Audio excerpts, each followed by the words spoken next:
Hola, ¿cómo están? Estoy aquí con Pilar Egues. Ella es antropóloga quiteña, es antropóloga de la comida. Estudiamos juntas en la maestría aquí en Flaxo, en Quito. Ella ha sido la directora del documental Raspando Coco. Lo vimos ayer en el restaurante Saliné. A mí, El salnés. el Salinés, El salnés. el Salnés. Sí. Y a mí me encantó porque es un aporte, me parece, para valorar todas estas tradiciones ancestrales que tenemos en nuestro país, como es todo el consumo del coco y toda la cultura que hay alrededor de eso. Entonces, Pilar, bienvenida igual a Quito Gracias. y quería que me cuentes de qué se trata, en resumen, un poco este documental. Ya. El documental responde una pregunta, básicamente. Es una pregunta que yo encontré en mi exploración, en la primera exploración de campo que hice es cómo ha cambiado el consumo de coco a lo largo de los años en la población de Esmeraldas, o sea, considerando que es un alimento básico, o sea, es parte de la dieta y es parte de la gastronomía tradicional, la cocina tradicional de Esmeraldas. Entonces encontré que varias personas me decían que no, que estaban tratando de no consumir mucho o de consumir menos porque les hacía daño o estaba muy caro. Entonces esa fue como que la pregunta más grande, ¿no? O sea, ¿qué hay detrás de esto? ¿Cuáles son las causas? ¿Y cuál ha sido el impacto de eso? ¿Cuál es el impacto de eso? Ajá. Y eh, ¿qué es? O sea, lo principal que descubrieron es que realmente las personas están consumiendo menos porque o les Sí. dicen los médicos o un poco es la cultura de el coco hace mal. Sí. A mí realmente me impresionó, no tenía idea, o sea, yo siempre que consumo algo de coco digo qué lindo que en nuestro país hay coco y que todavía hay gente que lo cosecha y que lo consume y que lo pueden traer a Quito, Sí, pero sí. Sí, hay una creencia generalizada de que el coco hace daño, es dañino. Entonces, es increíble. sí, que porque tiene mucha grasa. Entonces, que hay que consumir menos porque o sea, y es una recomendación médica, o sea, es una contraindicación específicamente a personas que padecen de alguna enfermedad crónica, específicamente enfermedades de corazón o diabetes. Entonces, les prohíben, básicamente. Entonces, es interesante ver cómo esa dinámica en un lugar en donde es parte de la dieta tradicional, o sea, entonces esa fue la pregunta, ¿hace cuánto tiempo es que pasa esto, no? Porque aquí el coco se ha dado hace miles de años, es parte de la ecología del lugar, ¿no? Entonces, y es parte de la gastronomía, tiene un significado cultural muy importante, simbólico entonces, o sea, cómo es la dinámica de eso. Y la otra parte entonces de la pregunta es, ¿qué recuerdan las personas? O sea, ¿qué es lo que recuerdan de cómo se consumía antes, ¿no? Antes en términos muy, muy amplios, pero digo antes de hace 40 o 50 años, cuando ellos Ajá. eran niños. Entonces, las personas, los personajes principales del documental y de la investigación son personas mayores. Entonces, hablamos con ancianos, con ancianas, abuelitos, abuelitas, y preguntándoles, o sea, yo les hice esta pregunta, o sea, ¿qué se acuerda usted de cuando era niño? O sea, ¿cómo se consumía el coco? ¿Qué Porque tipo de dieta consumía? Y cómo ha cambiado hoy. Y entonces... Uh-huh. Porque eso es increíble. Vivimos en un mundo en donde todo tiene que tener explicación de pe a pa, de A a B, de A a Z, porque me tienes que explicar por qué el coco es bueno. Uh-huh. Pero finalmente hay ese conocimiento ancestral que viene en tus genes de que tu abuela, tu bisabuela consumía y no les pasó nada. Mi hijo se quedó Uh-huh. impresionado de que un señor Sí, decía que su papá vivió 120 años o algo sí. así comiendo chocolate hecho con leche de coco, arroz con coco, todo con coco. Ajá. Entonces dices, no importa no saber exactamente la Uh-huh. grasa saturada, la no saturada, cuántas vitaminas, cuántos ni sé qué. Uh-huh. Simplemente es esa cosa de mi abuelito, mi papá, comía todo el tiempo y no le pasó nada. Exacto. Entonces ahí hay otras, o sea, es la interrogante, ¿no? O sea, cómo han cambiado las circunstancias, porque la dieta, o sea, es la dieta tradicional, es algo que se nutre de los alimentos locales, ¿no? Entonces, si eso permanece y son otros factores los que cambiaron, entonces, ¿por qué estamos mirando hacia la dieta? Y a la dieta tradicional, si esa es una de las cosas que no cambió. Claro. Entonces, es interesante eso, ¿no? O sea, cómo en vez de mirar hacia otros factores que sí cambiaron, el enfoque es en estos alimentos tradicionales. Entonces, claro, debe de ser un choque tenaz. Yo me imagino a una persona que ha comido toda su vida coco, vas al médico o alguna consulta y te diga, no coma eso. Ese es el problema cuando no te preguntan si vives estresado, cómo estás comiendo, qué haces el resto de tu día, no sé. Sí, sí. Y ese es uno de los temas que digamos, en una pregunta más grande sobre cuáles son las tendencias de las enfermedades crónicas, o sea, cuáles son las tendencias realmente de las enfermedades crónicas y cuáles son los factores cambiantes, ¿no? O sea, las enfermedades crónicas son un fenómeno relativamente reciente en nuestra historia y que tiene relación directa con el cambio en el estilo de vida. O sea, entonces, esto se ve muy, muy claramente en Esmeraldas y en las entrevistas que hicimos ahí, por ejemplo, en Atacames, ¿no? Atacames fue uno de los lugares donde hice algunas entrevistas a profundidad y uno de los personajes, don Julio, que explica, ¿no? Y que él me contaba, bueno, esta zona, dice, la zona donde está la playa, donde está la playa de Atacames, que todos conocemos, que vamos de ahí siempre a la playa, él decía, bueno, esto no había nada aquí, de aquí esto había, aquí eran puras palmeras. Y bosque y monte, entonces, o sea, no estaba urbanizado. Entonces, ¿cuál fue el cambio? La urbanización. Y con la urbanización vienen otros hábitos de alimentación. Y claro, ya no tienes la palmera ahí para sacar el coco, tienes que ir a buscar en otros lugares. Y entonces comida. Ahí es una de las conexiones, ¿no? Ese fue una de las razones por las cuales él explica que se empezó a encarecer. O sea, el coco como tal, ¿no? Y otros alimentos también, no solamente eso, ¿no? O sea, no es un tema solamente el coco, sino de unos cambios mucho más amplios en la accesibilidad. Y en el, ¿cómo podemos decir? O sea, la disponibilidad de los alimentos. O sea, como dice Mauricio en el documental, es la pérdida de producto. ¿Y por qué hay una pérdida de producto? Si hablas, cuando hablas con la gente de la costa, sobre todo la gente mayor, te dice, bueno, yo cuando era niño, no, o sea, había tanto pescado. O sea, había tanto pescado que, o sea, era una cosa exorbitante, ¿no? Como es otra cita que al final dice, ¿no?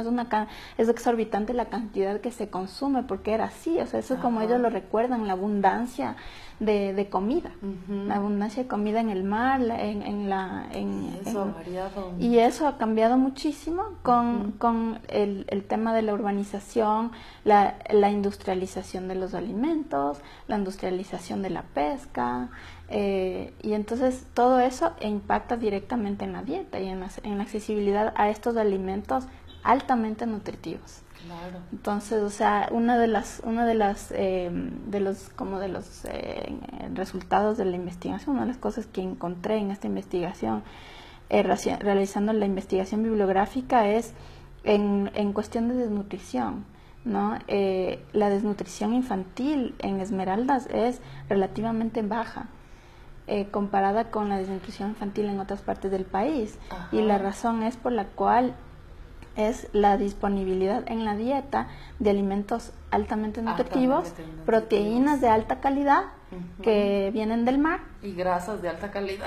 Sí, y también, bueno, o sea, alimentos locales que son, o sea, que te dan, o sea, que proveen los macronutrientes más importantes, o sea, las proteínas, los carbohidratos del plátano, de la yuca, los vegetales, ¿no? Del campo, como decía don Julio. Y también las grasas, ¿no? Entonces, como tú decías, son cosas que han estado, o sea, una de las cosas que que es esto, uno de los aspectos que hoy en día se presta mucha atención, es esta cuestión de la epigenética. O sea, la epigenética tiene que ver no con lo que tú comes hoy y el impacto que tiene hoy, sino que cuántas generaciones de tu familia vienen consumiendo este alimento o tienen o han estado expuestos a estas circunstancias y eso, o sea, y cómo eso incide en tu genética y en cómo tú reaccionas a distintos alimentos. Entonces, si en tu genética está, digamos, y en tu familia históricamente, ancestralmente, ha vivido en una zona tropical donde la dieta ha sido basada en los mariscos y en los productos o sea, de la zona, entonces, o sea, tú vas a responder, o sea, tu cuerpo va a responder a ese tipo de dieta mucho mejor que a una dieta basada, o sea, la dieta tradición, o sea, que se recomienda exactamente, o sea, a la idea que se tiene, no, que se transmite, que no es culturalmente específica, o sea, que es una se aplica para todos exacto, o sea, es una cosa que está basada en unos cuantos estudios que hicieron en Europa o en Estados Unidos con sujetos que no tienen nada que ver con las características de los sujetos de otro lugar. Entonces, en base a eso haces tú las recomendaciones y que no tienen ningún sentido, que es otra de las entrevistas del documental del señor que habló, Pelayo. Él dice, bueno, y yo voy al médico y me prohíben todas las cosas que son locales, ¿no? Me prohíben el pescado, el coco, el plátano, y lo único que me permiten comer es del vegetal. Y entonces él dice, y me voy poniendo flaco y flaco y flaco, y si no estoy acostumbrado a comer ese vegetal, que es una pregunta súper importante. Si tú no está genéticamente acostumbrado a comer solo vegetal, o sea, hace falta. Exacto, la genética es una parte y la cultura es otra parte. O sea, la cultura es una cosa súper importante dentro de la alimentación. Y cuando tú hablas específico de nutrición, no hablas mucho sobre la cultura. O sea, entonces ¿cuál es la disponibilidad, no? O sea, la situación emocional, o sea, la relación que hay entre esa dieta que tú estás recomendando y entonces, ¿cuál es la probabilidad de que esa persona se adhiera a esa dieta? Si no es una dieta que es específica y que tiene un significado para esa persona. Entonces, más y más está hablándose de ese tema un poco más, digamos, hoy en día, pero tradicionalmente los estudios de nutrición no toman en consideración eso, ¿no? Entonces, y ahora otra pregunta. Sí. Tú ayer dijiste que tu objetivo es, con este documental, que se vea, que la gente, que genere un poco de discusión. ¿Cómo, más o menos, qué se puede hacer? Pilar vive en Estados Unidos, ¿no? Pero el documental, ¿cómo puede seguir circulando? Ya, o sea, vamos a ponerlo en algún momento determinado, lo voy a subir a las redes, entonces ahí va a estar. Lo que sí, ahora estamos dándole como los toques finales, ¿no? Y yo lo anunciaré. Yo lo anunciaré en la página, es comidasquecuran.com.es. En el Facebook es facebook.com/comidasquecuran.com.es. Y mi Twitter es @pilareguas. Entonces ahí lo voy a anunciar. Chévere. ¿Y ahora qué vas a ir a hacer? Me dijiste que en estos días vas a ir otra vez a Esmeraldas. Cuéntame un poquito de eso. Sí, o sea, yo, bueno, hace tiempo que soy antropóloga, ¿no? He hecho algunas investigaciones de campo y lo que hablamos ayer fue que tengo como un principio profesional, ¿no? Que es a la comunidad en donde yo trabajé, o sea, realmente el trabajo que yo hice no sería posible sin las personas que me abrieron las puertas de su casa para darme las entrevistas y la información que es lo que contiene este documental, el valor que le da a cualquier trabajo antropológico que yo he hecho y que cualquier antropólogo e investigador lo hace. Entonces, para mí es súper importante y es como una responsabilidad que yo siento de regresar a la comunidad y entregarles el trabajo a las personas que participaron. Son muchas personas las personas que participaron, pero hay algunas que dieron más tiempo y que tienen más protagonismo en este documental. Entonces el plan es ir ahí y entregarles un DVD, o sea, un DVD con el trabajo. Y eso es, o sea, como en base a mi experiencia como antropóloga, siempre las personas, con la relación que hay, ¿no? Entre el investigador y el sujeto, siempre se crea una relación, ¿no? Se forma una relación, entonces cuando uno viene de otro lugar, ¿no? De la comunidad, hay todo un tema de la frustración que sienten las personas de que uno no regrese y que no se sepa lo que se hizo con el trabajo. Entonces siempre ha sido una pregunta, ¿no? Siempre que uno va y hace trabajo de campo, es como, ¿y cuándo va a regresar? ¿Y en qué se va a usar? Ay, qué bueno. Entonces es una responsabilidad para mí de hacer esto, ¿no? Y sí, o sea, este video va a estar en las redes, pero y que en teoría ellos van a poderlo ver ahí, pero para mí es como una cosa muy simbólica, ¿no? Es ir y agradecer y simplemente darles como el resultado del trabajo. Ajá. Sí. Oh, qué chévere, Pilar, te felicito mucho por este documental. Creo que, como dije, es un aporte y sería bueno que todos los podamos ver.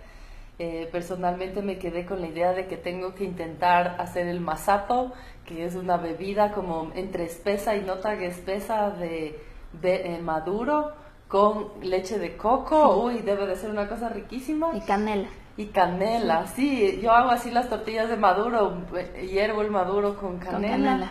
Pero no me imaginaba que luego le puedes licuar con leche de coco, qué rico. Y también el chocolate con leche de coco. Con coco, sí. Aquí en el centro de Quito hay bastante gente de Esmeraldas que tienen como pequeñas bodegas de coco y puedes conseguir como en grandes cantidades y como más fresquito para poder hacer la leche de coco. Eso, entonces, también me olvidaba decir que hay una playlist en Spotify, también en YouTube. En YouTube. Pueden entrar al Facebook de Comidas que Curan y ahí pueden encontrar todos los detalles. Sí. Eso. Son canciones dedicadas al coco, sí, de varios, de músicos de distintos lugares, porque hay coco en todo el mundo. En todo alrededor del trópico de todo el mundo. Sí, entonces, esos datos increíbles, ¿no? De la Polinesia era, ¿no? Que tradicionalmente han comido coco y han sido súper saludables, ¿no? Eso, entonces, muchas gracias, Pilar. De nada, gracias.